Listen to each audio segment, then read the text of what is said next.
Hi hello வணக்கம். மற்றும் ஒரு காணொலி வாயிலாக இணைஞ்சிருக்கிறேன். தொடர்ச்சியாக இன்றைய நாளில் மது என்ன நடக்குது, யாழ்ப்பாணத்தில் என்ன நடக்குது, இலங்கையில் என்ன நடக்குது, அர்ச்சுனாவுக்கு என்ன நடந்தது, ஏன் அவரை சிஐடி விசாரணைக்கு அழைச்சிருக்காங்க, இன்னத்துக்காக ஏன் அவருக்கு மட்டும் ஏன் இப்படியெல்லாம் தொடர்ச்சியாக பிரச்சனைகள் வருது என்று சொல்லி மக்கள் தொடர்ச்சியாக இன்றைய நாளில் அழைப்புகள் எடுத்து கொண்டு இருக்கிறாங்க. புலம்பெயர் தேசங்களில் இருந்தும் சரி, குறிப்பாக முல்லைத்தீவு, வவுனியா மற்ற மட்டக்களப்பு பகுதிகளில் இருந்து ஒரு சில பேர் ஃபோன் பண்ணி, மற்றது சாவச்சேரியிலேருந்து ஃபோன் பண்ணி, தம்பி என்ன நடக்குது, ஏன் அர்ச்சுனாக்கான சிஐடி விசாரணை என்ன நடக்குதுன்னு சொல்லி தொடர்ச்சியாக மக்கள் ஒரு புலம்புற தன்மையை பார்க்கக்கூடிய அது ஒரு புலம்புற தன்மை என்று நான் சொல்ல மாட்டேன். அவர் மேலே வச்சுக்கிற ஒரு அன்பு, அப்படித்தான் நான் அதை பார்க்குறேன். உண்மையிலே ஒரு யார் மேலே இப்படி ஒரு அன்பு வச்சு மக்கள் வச்சிருப்பாங்களான்னு சொன்னா இல்லை. அதை வைத்து அர்ச்சுனா மேலே இப்போ மக்களுக்கு வந்திருக்குது.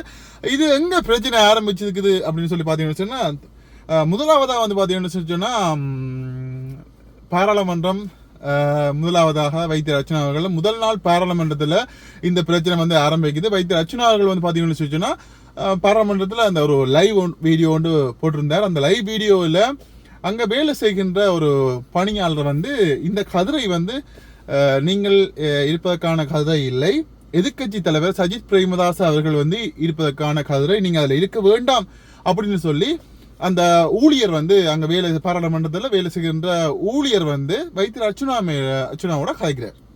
ஓகே, வைத்தியர் அர்ச்சுனா முதல் நாள் பாராளுமன்றத்தில் இந்த வித ஒரு கட்டளைகளும் பிறப்பிக்கப்படவில்லை. யார் எந்த கதிரைகளில் இருக்கணும், முன்னுக்கு இருக்கணுமா பின்னுக்கு இருக்கணுமா, இந்த கதிரையில் இருக்கக்கூடாதுன்னு சொல்லி எந்த வித கட்டளைகளும் உத்தரவும் பிறப்பிக்கப்படவில்லை என்ற ஒரு காரணத்தினால வைத்திய அர்ச்சுனா அவர்கள் ஒரு எழுந்தமானமாக சரி ஓகே நாங்கள் இதில் இருப்போம்னு சொல்லி போயிருக்கிறார். அதில் குறிப்பாக சொன்ன விஷயம் பார்த்தீங்கன்னு சொன்னால், மற்ற பக்கத்தில் பார்த்தீங்கன்னு சொன்னால் எல்லாருமே இருந்துட்டாங்க. அதனால நான் மறுபக்கத்தில் போய் ஒரு எழுந்தமான ஒரு கதிரையில் உட்கார்ந்தேன். அந்த கதிரை சஜித் பிரேமதாசான கதிரைன்னு சொல்லி எனக்கு எப்படி தெரியும், எனக்கு தெரியாது. இப்போ நான் இன்றைய தான் முதலாவதாக பாராளுமன்றத்துக்கு வரேன். அப்போ அந்த கதிரையில் எழுதி ஒட்டி இருந்தா ஓகே, இது சஜித் பிரேமதாசுக்கான கதிரை, இது நாமல் ராஜபக்சக்கான கதிரை, இது எங்களுடைய யாரு கயேந்திரகுமார் ஸ்ரீதரன் நம்பியினுடைய கதிரை என்று சொல்லி அவருடைய பேர்களை போட்டிருந்தா ஓகே. ஆனால் அந்த பேர்கள் எதுவுமே போடல. அந்த முதல் நாள்ன்றபடியா அந்த ஒரு சிக்கல் இருக்குது.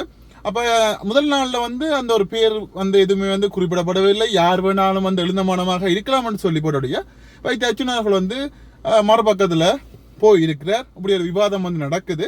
அப்போ வைத்திய அர்ச்சுனா அவர்கள் சொல்கிறாங்க, இதை போட்டிருக்கா, யாராவது போட்டிருக்கா இல்லை. ஆனால் அதுலேயும் ஒரு குறிப்பான அந்த லைவ் வீடியோ தான் முக்கியமான பிரச்சனைக்கு காரணமாக இருக்கின்றது என்று சொல்லி நிறைய பேர் கருதினாலும் நானும் அதைத்தான் சொல்லுவேன். ஏன்னு சொல்லி பார்த்தீங்கன்னு சொன்னால், லைவ் வீடியோ போடுறது ஓகே. அந்த காணொலியில் தலைவர் பிரபாகரன் அவர்களை பற்றியும் அவரை எங்களுடைய கடவுள் என்று சொல்லியும் நிறைய அந்த அந்த லைவ் காணொலியில் வைத்திய அர்ச்சுனா அவர்கள் சொல்லுகின்ற ஒரு விடயம் காணப்படுகின்றது. அது மட்டும் இல்லாமல் சிஐடி விசாரணை எதுக்காக வைத்திய அர்ச்சுனா மேலே போடப்பட்டது என்று சொல்லி எல்லாருக்குமே தெரியும், நிறைய பேர் தெரிஞ்சிருக்கும். அதில் கார்த்திகை பூவை ஒரு தன்னுடைய ஃபேஸ்புக் தளத்தில் அந்த ப்ரொஃபைல் பேக் கவர் ஃபோட்டோவை போட்டிருக்கிறார். அது மட்டும் இல்லாமல் தமிழ் ஈழத்தை மீண்டும் மறுபடியுமாக அவர் உச்சரிக்கிறார். தமிழ் ஈழத்தை மீண்டும் ஞாபகப்படுத்தி ஒரு இனவாதத்தை உண்டு பண்ண பார்க்கிறார் வைத்தியர் அர்ச்சுனா அவர்கள் என்று சொல்லி அவர் மேலே சிஐடி விசாரணை தாக்கல் செய்யப்பட்டிருக்கிறது. ஒரு சாதாரணமாக இல்லை. இப்போ இந்த மாதம் முக்கியமான ஒரு மாதம், கார்த்திகை மாதம். எங்களுடைய தமிழ் மக்களுக்காக, எங்களுடைய தமிழர்களுடைய விடுதலைக்காக போராடிய எங்களுடைய மாவீரர்கள், குறிப்பாக சொல்வார்கள் 44,000 மாவீரர்கள் என்று சொல்வார்கள். அந்த மாவீரர்களை நினைவுபடுத்துகிற முகமாக இந்த கார்த்திகை மாதம் நினைவு கூறப்படுகின்றது. அது மட்டும் இல்லாமல் கார்த்திகை 27ஆம் திகதியில் அந்த மாவீரர்களை நினைவு கூறுகின்ற ஒரு நாளாகவும் தமிழர்களால் அனுசரிக்கப்படுகின்றது. அப்படி இருக்கல இந்த மாதம் தமிழர்களுக்கான ஒரு முக்கியமான ஒரு மாதம்.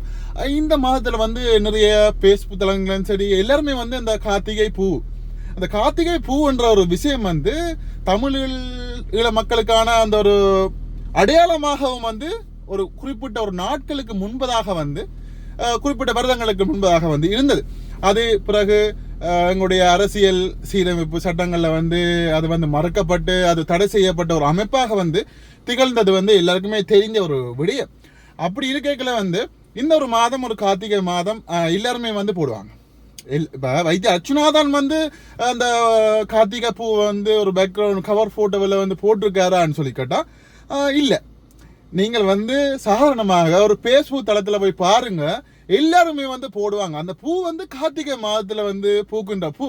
கார்த்திகை பூன்றது வந்து தமிழீழ மக்கள் வந்து கொண்டாடுகின்ற ஒரு விடயம் தாண்டி கார்த்திகை மாதத்தில் அந்த கார்த்திகை பூ வந்து பூக்கும். இப்போ எல்லாருமே வந்து போடுவாங்க. பொதுவாக பார்த்தீங்கன்னு சொன்னால் எல்லாருமே வந்து இந்த பூவை வந்து ஃபோட்டோ எடுத்து போடுறாங்க.